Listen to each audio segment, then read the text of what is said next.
नमस्कार, जय sky bulletin में आपका स्वागत है। मैं हूं वर्षा पवार और चलिए बढ़ते हैं खबरों की ओर।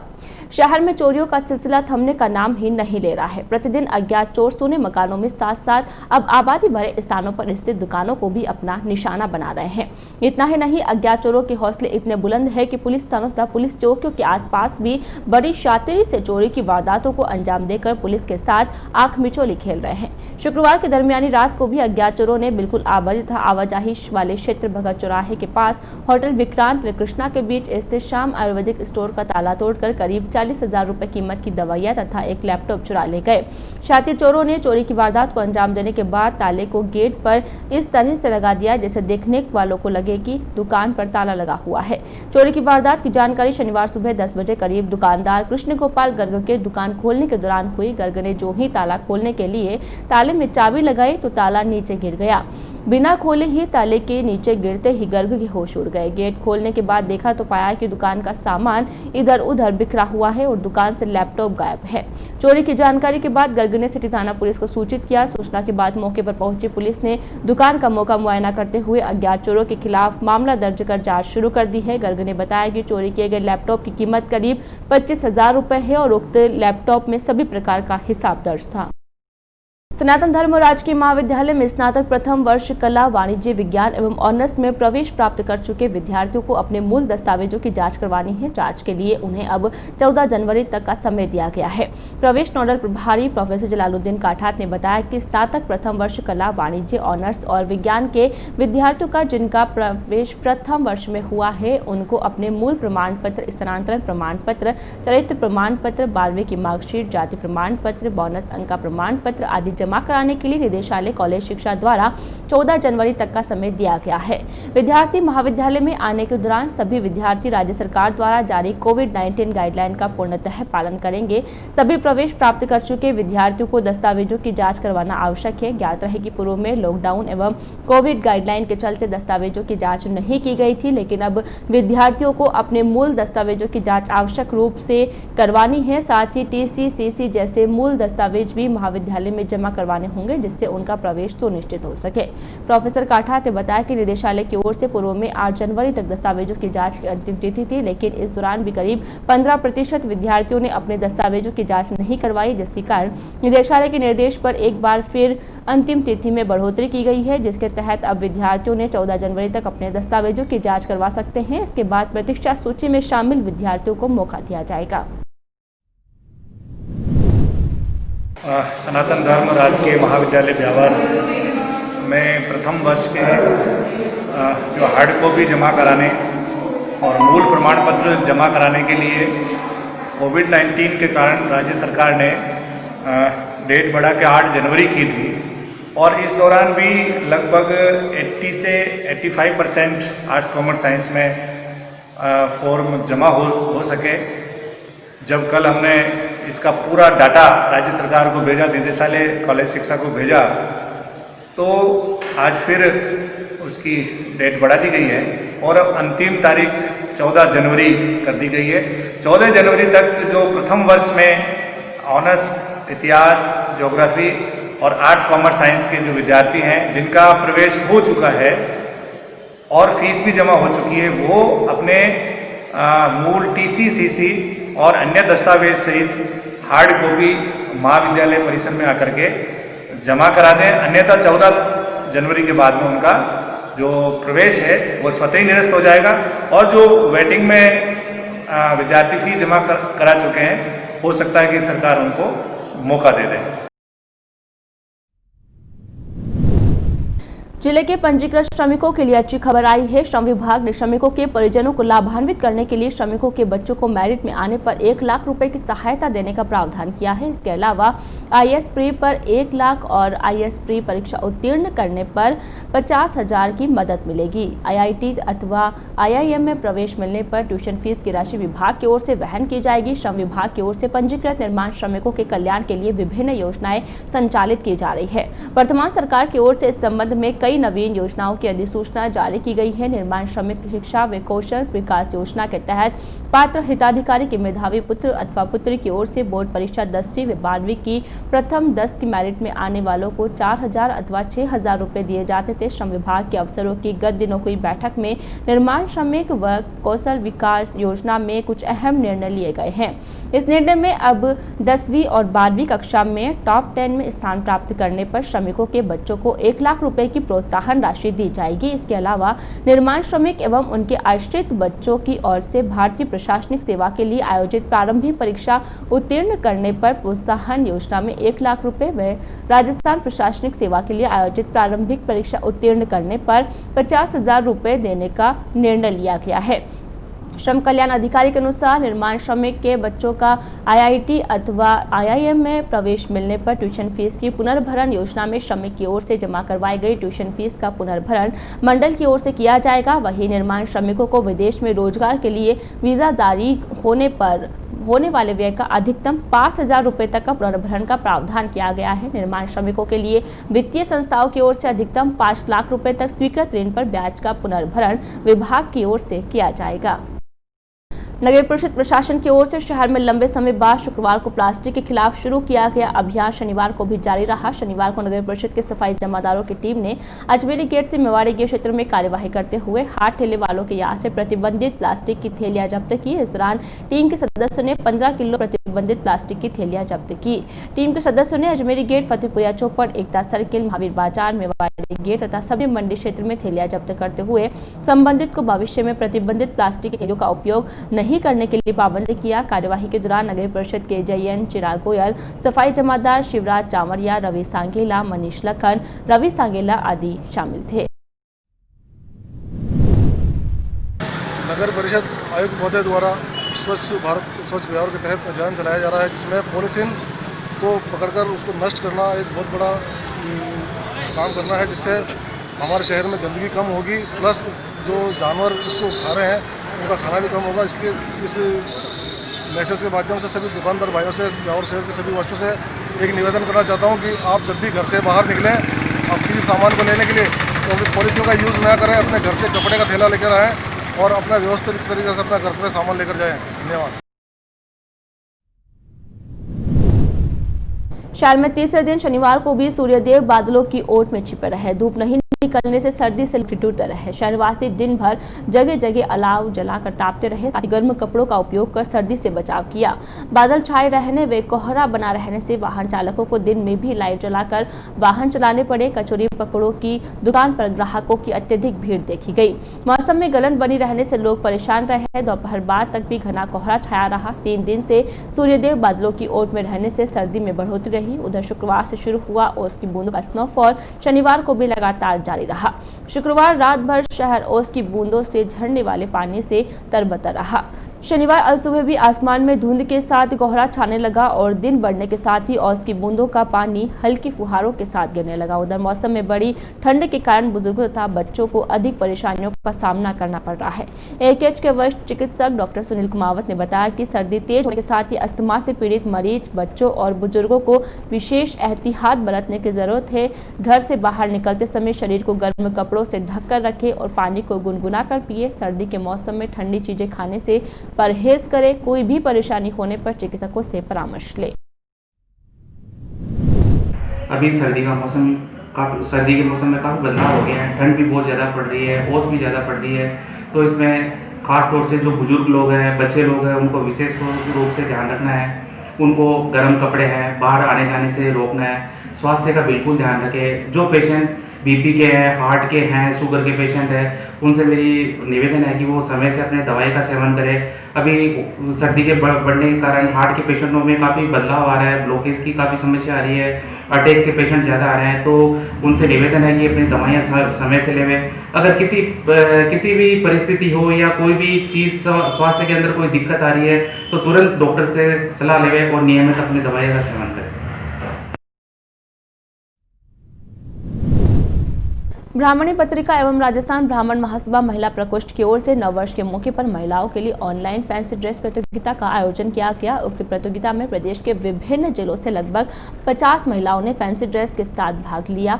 ब्राह्मणी पत्रिका एवं राजस्थान ब्राह्मण महासभा महिला प्रकोष्ठ के प्रदेशाध्यक्ष अरुणा गौड़ ने बताया कि प्रतियोगिता में भाग लेने वाले प्रतिभागियों में से प्रथम, द्वितीय तथा तृतीय स्थान पर आने वाले प्रतिभागियों का चयन टीम ब्राह्मणी की 7 सदस्यीय समिति द्वारा किया गया। प्रतियोगिता के परिणामों में ब्यावर निवासी श्रीमती मधु आमेटा ने फैंसी ड्रेस प्रतियोगिता में दूसरा स्थान प्राप्त कर ब्राह्मण समाज में ब्यावर का नाम रोशन किया है। प्रदेशाध्यक्ष श्रीमती गौड़ के अनुसार विजेताओं की फोटो ब्राह्मणी के नववर्ष विशेषांक में प्रकाशित किए जाएंगे। ब्यावर निवासी श्रीमती मधु आमेटा द्वारा प्रतियोगिता में द्वितीय स्थान प्राप्त करने पर राजस्थान ब्राह्मण महासभा महिला प्रकोष्ठ ब्यावर ने हर्ष प्रकट करते हुए आमेटा को शुभकामनाएं प्रेषित की है। प्रदेश सरकार ने 18 जनवरी से स्कूल में शिक्षण कार्य शुरू करने के आदेश जारी कर दिए हैं, जिसमें प्रथम चरण में कक्षा 9 से 12वीं तक के विद्यार्थी स्कूल आएंगे। विभाग की ओर से इसके लिए एक एसओपी भी जारी की गई है। शुक्रवार को विभागीय अधिकारियों के लिए आयोजित एक वीडियो कॉन्फ्रेंसिंग स्कूल खोलने के संबंध में विशेष निर्देश दिए गए। स्कूलों के संचालन की प्रक्रिया को लेकर 11 जनवरी को कलेक्टर अपने अधीनस्थ सभी एसडीएम, संयुक्त निदेशक, सीएमएचओ, सीडीईओ, सीईओ, डीडीआई, सीडीएस की बैठक लेंगे। उपखंड अधिकारी 12 जनवरी तक ब्लॉक स्तरीय अधिकारियों और 14 तक सभी पीईओ अपने पंचायत क्षेत्र के अधीनस्थ अधिकारी और कार्मिकों की ओर 16 जनवरी तक सभी संस्था प्रधान अपने स्टाफ, अभिभावक, एसडीएमसी सदस्य और इच्छुक विद्यार्थियों के साथ स्कूल संचालन के क्रियान्वयन के संबंध में बैठक लेंगे। विभाग की ओर से जारी की गई एसओपी में स्कूल में विद्यार्थियों के लिए आने के लिए समय भी विभाग ने अलग अलग तय किया है। कक्षा 9वीं और 11वीं के बच्चे सुबह 10 बजे आएंगे और शाम को 4 बजे जाएंगे। वहीं कक्षा 10वीं और कक्षा 12वीं के बच्चे सुबह 9:30 बजे आएंगे और शाम को 3:30 बजे घर जाएंगे। हर कक्षा में एक दिन 50% और दूसरे दिन 50% बच्चे ही आएंगे। विद्यार्थियों के स्कूल से आने से पहले उनके अभिभावकों की स्वीकृति लेना जरूरी है। स्कूल में बच्चों की उपस्थिति जरूरी नहीं रहेगी। किसी कारण से गैरहाजिर रहने वाले बच्चों को किसी भी प्रकार से बाध्य नहीं किया जाएगा। छात्रावास के लिए भी विभाग ने विशेष दिशा निर्देश जारी किए हैं। बीमारी या किसी अन्य लक्षण वाले बच्चों को छात्रावास में अनुमति नहीं होगी। हर बच्चे के बेड के बीच आवश्यक दूरी रखना जरूरी होगा। इसके लिए अस्थायी पार्टीशन भी किया जा सकता है। चिकित्सा विभाग के कार्मिक छात्रावास में जाकर बच्चों की जांच करें। छात्रावास में आने वाले बच्चों को बार बार बाहर आने जाने और घर जाने के लिए अनुमति नहीं मिलेगी। छात्रावास में वही बच्चे आएंगे जिनकी नियमित कक्षाएं संचालित हो। संक्रमण को लेकर सरकार ने विशेष व्यवस्था यह की है कि स्कूल में मिड डे मील नहीं मिलेगा, उसकी बजाय बच्चों को सूखा राशन उपलब्ध कराया जाएगा। राशन वितरण स्कूल संचालन के समय में नहीं किया जा सकता है। इस एसओपी में निजी स्कूलों के लिए एक विशेष हिदायत है, यह है कि उनकी बाल वाहिनियों को समय समय पर सैनिटाइज करना जरूरी होगा। बच्चे एक दूसरे से अपनी बुक और स्टेशनरी साझा नहीं कर सकते हैं। ब्रेक का समय हर कक्षाओं के लिए अलग अलग ही रखना होगा। राजकीय अमृतपुर अस्पताल की सालों पुरानी जर्जर इमारत किसी बड़े हादसे का सबब बन सकती है। 65 साल पुरानी इमारत की दशा को देखते हुए खुद विभाग इस इमारत को असुरक्षित मानते हुए इसकी मरम्मत का प्रस्ताव भेज चुका है। राजकीय अमृतपुर अस्पताल की गैलरी में छत की पट्टियों में दरारें आ गई, जिससे कभी भी कोई अनहोनी हो सकती है। अस्पताल के पीएमओ और डिप्टी कंट्रोलर कक्ष के बाहर स्थित छत की पट्टियां बीच में भी फटने लगी है। ऐसे में कभी कोई हादसा हो सकता है। गौरतलब है कि 304 बेड वाले राजकीय अमृतपुर अस्पताल में महज 2 घंटे की बारिश से ही पुरानी इमारत की छत दर्जनों जगह से रिसने लग जाती है। वहीं 1955 में निर्मित हुई इमारत के कई वार्ड अब जर्जर हो चुके हैं। कई वार्ड में छत से प्लास्टर गिरने की घटनाएं सामने आती रहती है। वार्ड में मरीजों के भी घायल होने की घटनाएं सामने आ चुकी हैं। आसपास के ग्रामीण क्षेत्रों के लोगों को समय पर उपचार मुहैया करवाने के मकसद से 3 अप्रैल 1954 को ब्यावर में उपखंड के सबसे बड़े अस्पताल का शिलान्यास भारत की तत्कालीन स्वास्थ्य मंत्री राजकुमारी अमृत कौर द्वारा हुआ। इस दौरान इस अस्पताल का नाम भी अमृतपुर अस्पताल रखा गया। 1 साल 1 महीने के बाद तैयार हुए उपखंड के सबसे बड़े अमृतपुर अस्पताल का उद्घाटन तत्कालीन केंद्रीय नियोजन, सिंचाई एवं बिजली मंत्री गुलजारी लाल नंदा द्वारा 21 मई 1955 को किया गया था। इस संदर्भ में नर्सिंग अधीक्षक नरेंद्र शर्मा ने बताया कि अस्पताल भवन काफी पुराना है। छत की पट्टियों में जगह जगह दरारें पड़ गई है और बरसात के दौरान इन दरारों में से पानी टपकने लगता है। पानी टपकने के कारण रोगियों, चिकित्सकों तथा नर्सिंग कर्मियों को परेशानियों का सामना करना पड़ता है। इस संदर्भ में चिकित्सालय प्रशासन ने विभाग तथा उच्च अधिकारियों को अवगत करा दिया गया है। अस्पताल प्रशासन की ओर से कई बार मरम्मत करवाई गई है, लेकिन यह स्थायी हल नहीं है। शर्मा ने बताया कि दुर्घटना की आशंका को देखते हुए अब प्रशासन को चाहिए कि अस्पताल भवन की सार संभाल करते हुए इसका कोई स्थायी समाधान करे।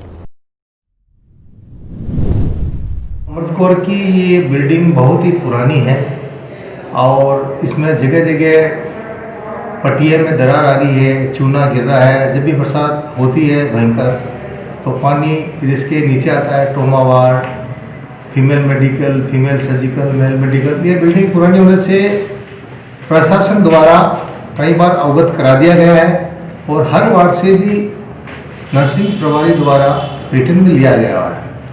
तो इसलिए अब ये प्रशासन का काम है।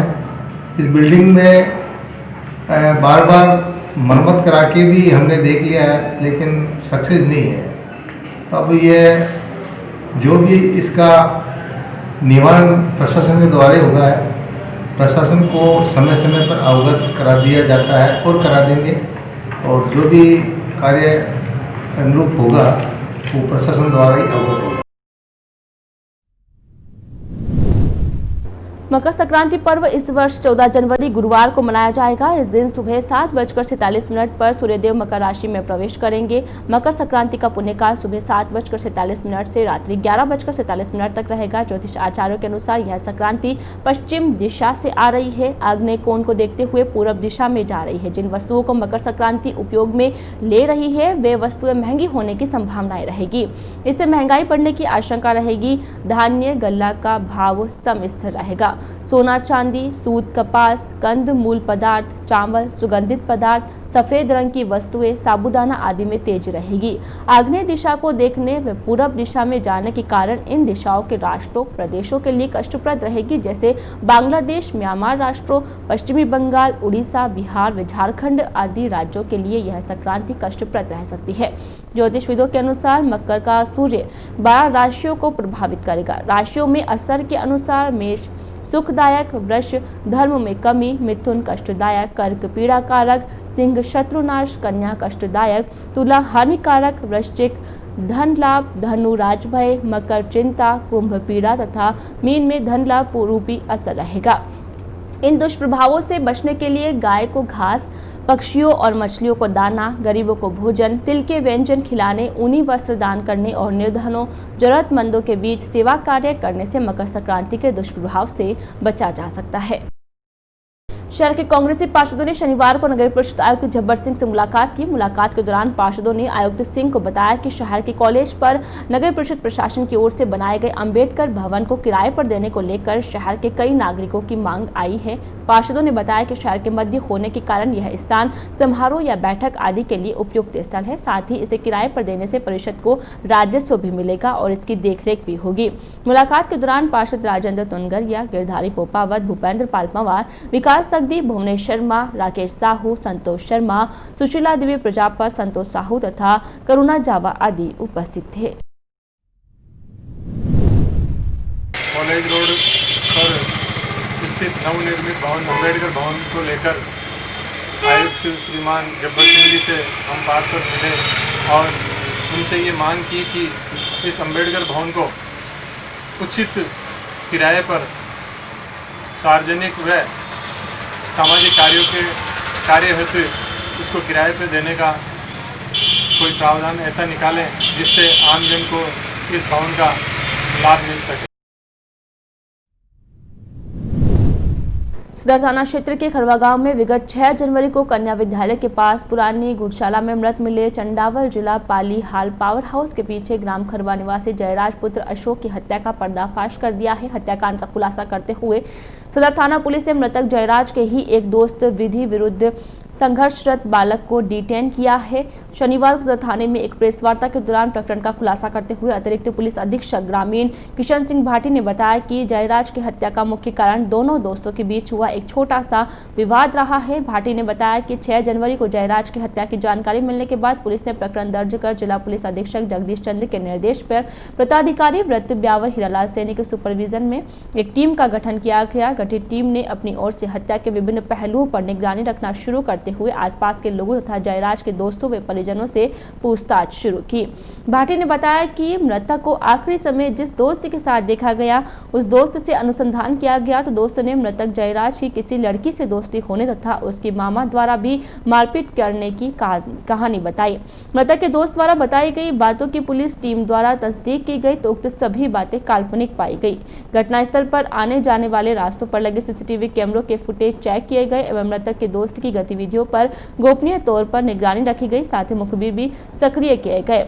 मुखबिर से प्राप्त सूचना के आधार पर मृतक बालक के साथ अक्सर रहने वाले व 5 जनवरी को साथ में पतंग उड़ा रहे बच्चे से प्रकरण में मृतक जयराज के हत्याकांड के बारे में गहनता से मनोवैज्ञानिक तरीके से पुलिस टीम द्वारा पूछताछ की गई तो मृतक के दोस्त ने जयराज की हत्या करना स्वीकार किया गया।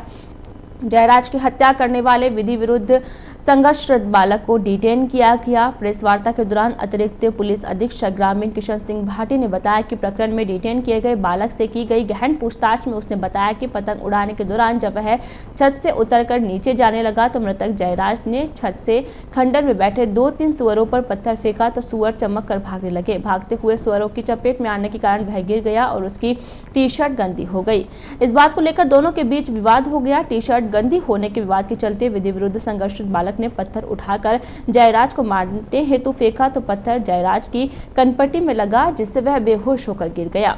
गिरने के बाद उसने जयराज को घसीटकर खंडरनुमा कमरे में लेकर गया एवं जयराज के दोनों हाथ पीछे करके दोनों पैरों को तार से बांध दिया एवं नीचे गिरने से गंदी हुई टी शर्ट को जयराज के गले में बांधकर गले में जूते का लेस व प्लास्टिक की रस्सी बांध दी। इसके बाद वह वहां से रवाना होकर अंडे के ठेले पर गया जहां से माचिस लेकर जयराज को जलाने के लिए कचरे के ढेर से प्लास्टिक के कट्टे लेकर आया और उस पर डालकर जलाने का प्रयास किया गया। भाटी ने बताया कि मृतक जयराज के हत्याकांड के खुलासे के संबंध में सदर थाने के कांस्टेबल भोर सिंह का विशेष योगदान रहा। कांस्टेबल द्वारा प्राप्त सूचना के आधार पर ही अनुसंधान किया जाकर विधि विरुद्ध संघर्षरत बालक को डिटेन किया गया है। हत्याकांड के खुलासे को लेकर गठित टीम में थानाधिकारी सुरेंद्र सिंह जोधा, सहायक उप निरीक्षक माणकचंद, हेड कांस्टेबल रफीक खान, वीर बलराम, कांस्टेबल बलवीर सिंह, मोहित सिंह, गोपीराम, रामकिशन, पांचूराम, सुरेश कुमार, गजराज, भोर सिंह तथा महिला कांस्टेबल मीनू कंवर आदि शामिल थे। थाना ब्यावर सदर में गांव खरवा के अंदर दिनांक 5 तारीख को दिन के अंदर दो बच्चे आपस में पतंग खेल रहे थे और पतंग खेलने के दौरान आपस में किसी बात को लेकर के पत्थर फेंकने को लेकर के कीचड़ के कारण उनके कपड़े खराब हो गए थे एक बच्चे के। उस बात को उद्वेग को लेकर के आपस में एक बच्चे ने दूसरे बच्चे के मृतक के जयराम के जो रहने वाला या चंडावल का उसके साथ में पत्थर से उसके चोट आ गई। चोट आने के बाद में उस आरोपी लड़के ने उसके साथ में मारपीट करके पास में एक पुरानी कोई भवन है घुड़साल का रूप में उसकी वहाँ लेकर के गया। वहाँ ले जा करके उसके साथ में और मारपीट की और अपनी पहनी हुई बनियान से उसका गला दबाया और गला दबा करके उसने तार से हाथ और पैर बांध करके और उसके बाद में अपने पड़ोसी से माचिस ला करके जलाने का प्रयास किया गया। इस सूचना के आधार पर थानाधिकारी ब्यावर सदर पहुंचे। चारों तरफ से अड़ोसी पड़ोसी से और अन्य टेक्निकल एविडेंस के आधार पर संदिग्ध जो उसका मित्र था लास्ट सीन के आधार पर संदिग्ध लड़के से पूछताछ की और मनोवैज्ञानिक रूप से और कई एविडेंस के आधार पर पूछताछ के आधार पर उसने अपने जो बात हुई मारने की जो घटना हुई उसको उसने स्वीकार किया है। लिहाजा उसको इस प्रकरण के अंदर इसको यहाँ डिटेन कर दिया गया है जिससे और पूछताछ की जा रही है। मजदूर किसान शक्ति संगठन तथा राजस्थान असंगठित मजदूर यूनियन की ओर से किसानों के समर्थन में शुरू की गई रैली शनिवार दोपहर में ब्यावर पहुंची। भीम कस्बे की सब्जी मंडी से शुरू हुई रैली में बड़ी संख्या में महिला तथा पुरुष शामिल थे। शहर के टाटगढ़ रोड स्थित श्रम कल्याण अधिकारी कार्यालय के यहां से शहर में प्रवेश करते हुए रैली शहर के विभिन्न बाजारों तथा मार्गों से होकर गुजरी।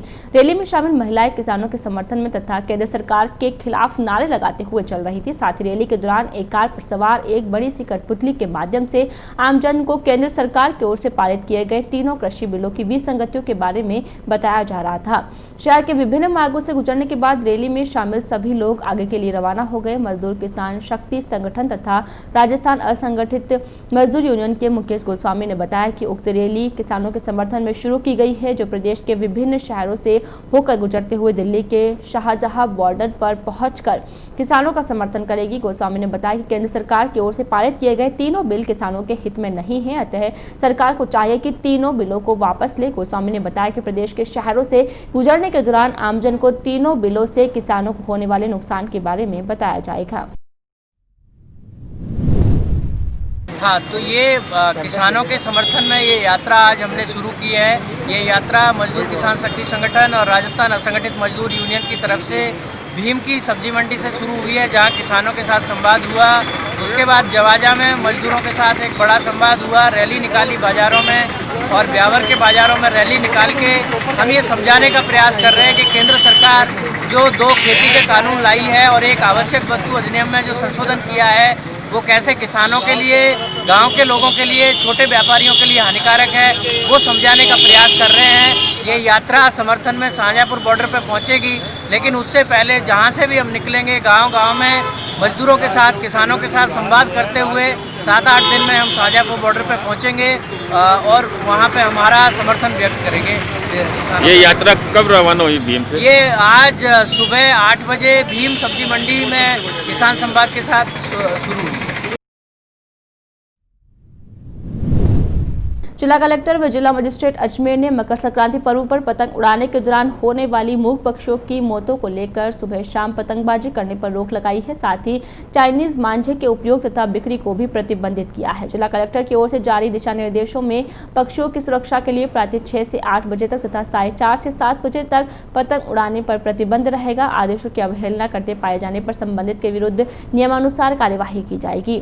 जिला कलेक्टर प्रकाश राज पुरोहित ने बताया कि धातु निर्मित मांझा, जिसे सामान्य भाषा में चाइनीज मांझा कहा जाता है, का उपयोग पतंगबाजी के लिए करना नुकसानदायक है। यह धागा बिजली का चालक होता है। इसके उपयोग से वाहन चालकों एवं पक्षियों की जान का नुकसान होता है।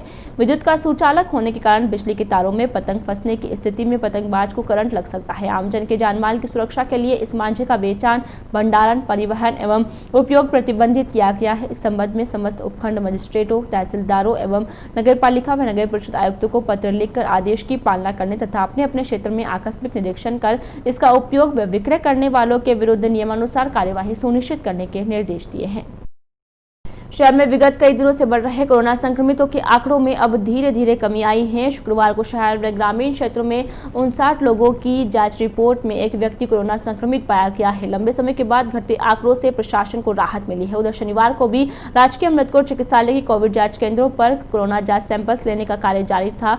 मालूम हो कि वर्तमान में कड़ाके की ठंड का दौर चल रहा है। आमजन को इस दौर में विशेष सतर्कता बरतनी चाहिए। घटते आंकड़े इस बात का सबूत नहीं है कि कोरोना संक्रमण समाप्त हो गया है, अभी केवल आंकड़ों में कमी आई है। अतः संक्रमण से बचाव के लिए सरकारी गाइडलाइन की पालना करते हुए मास्क का उपयोग करें तथा सोशल डिस्टेंसिंग की पालना अवश्य करें। शनिवार को राजकीय अमृतकोट चिकित्सालय की कोविड जांच केंद्र पर 60 लोगों के कोरोना जांच सैंपल्स लिए गए। आज के इस बुलेटिन में फिलहाल इतना ही। अब पूरी टीम के साथ दीजिए इजाजत, फिर मिलेंगे। नमस्कार।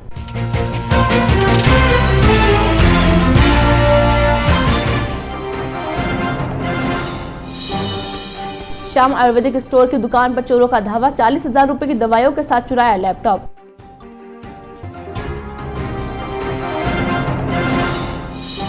नगर परिषद का प्रतिबंधित प्लास्टिक के खिलाफ अभियान जारी। अजमेरी गेट से मेवाड़ी गेट क्षेत्र से जब्त की प्रतिबंधित प्लास्टिक की थैलियां।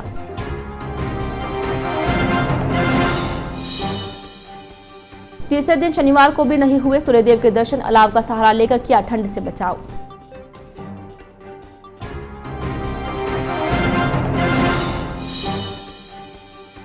टी शर्ट गंदी होने के बाद हुआ विवाद बना हत्या का कारण। सदर थाना पुलिस ने किया जयराज हत्याकांड का खुलासा।